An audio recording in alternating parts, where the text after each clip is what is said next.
क्या आप तैयार हैं एक और खौफनाक कहानी के लिए? अगर आप भी हॉरर स्टोरीज के शौकीन हैं, तो इस वीडियो को लाइक करें, चैनल को सब्सक्राइब करें और घंटी के आइकन को दबाना न भूलें, ताकि आपको हर नई कहानी का अपडेट मिल सके। आज हम आपको सुनाने जा रहे हैं एक ऐसी कहानी जिसे सुनकर आपकी रूह कांप जाएगी। तो बिना किसी देरी के शुरू करते हैं। खूनी झील का शाप। दिल्ली विश्वविद्यालय के नॉर्थ कैंपस में स्थित खूनी झील दिन में एक आम झील की तरह लगती है, लेकिन रात होते ही इसका रूप बदल जाता है।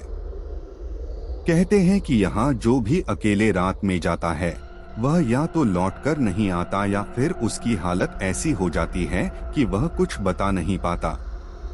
कहानी की शुरुआत राहुल, एक फोटोग्राफी स्टूडेंट, भूतिया जगहों की तस्वीरें खींचने का शौकीन था। उसने खूनी झील के बारे में कई कहानियां सुनी थीं, लेकिन उसे इन सब पर विश्वास नहीं था। एक दिन उसने अपने दोस्त अजय को चुनौती दी कि वे दोनों रात 12 बजे खूनी झील पर जाकर तस्वीरें खींचेंगे। अजय पहले तो डर गया, लेकिन फिर दोनों ने तय किया कि वे साथ जाएंगे। रात के ठीक 12 बजे वे दोनों झील के पास पहुंचे। चारों ओर अजीब सन्नाटा था। पेड़ पौधे हवा में सरसराहट कर रहे थे, लेकिन हवा का झोंका महसूस नहीं हो रहा था। जैसे ही राहुल ने अपना कैमरा निकाला और पहली तस्वीर ली, कैमरे की स्क्रीन पर अजीब धुंधली आकृति दिखी। उसने सोचा कि यह कोई तकनीकी खराबी होगी और आगे बढ़ा। कुछ कदम चलने के बाद अजय को महसूस हुआ कि कोई उनके पीछे चल रहा है। उसने मुड़कर देखा, लेकिन वहां कोई नहीं था। राहुल, हमें यहाँ से चलना चाहिए, अजय ने घबराई हुई आवाज में कहा। राहुल हंसते हुए बोला, अजय तू भी न, ये सब सिर्फ दिमागी भ्रम है। देख, मैं और आगे जाता हूँ।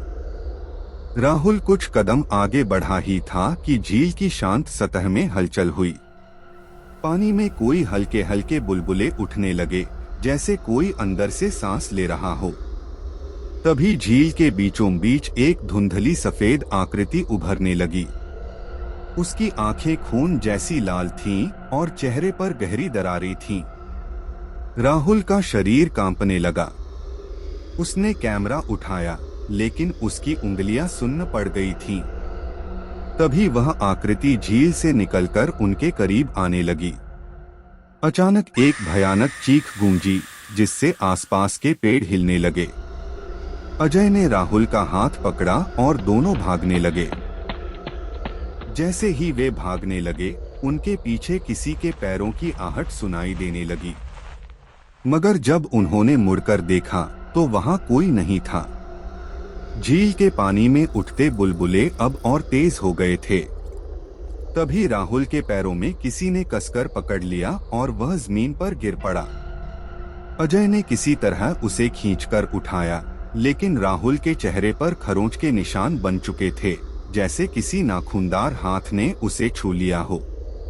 किसी तरह वे दोनों जान बचाकर वहां से भागे और सीधे अपने हॉस्टल पहुंचे। अगले दिन राहुल की तबीयत बहुत खराब हो गई। उसके शरीर पर अजीब नीले निशान थे। जब उसने अपने कैमरे की तस्वीरें चेक की, तो उसमें एक तस्वीर में वही लाल आंखों वाली आत्मा झील के पास खड़ी दिखाई दी। राहुल और अजय ने कभी भी फिर उस जगह का रुख नहीं किया।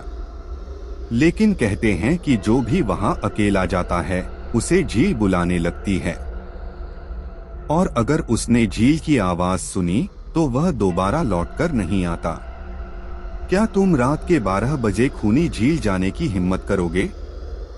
अगर आपको ये कहानी पसंद आई हो, तो इसे लाइक, शेयर और सब्सक्राइब जरूर करें। ऐसी ही डरावनी कहानियों के लिए हमारे साथ जुड़े रहें। धन्यवाद।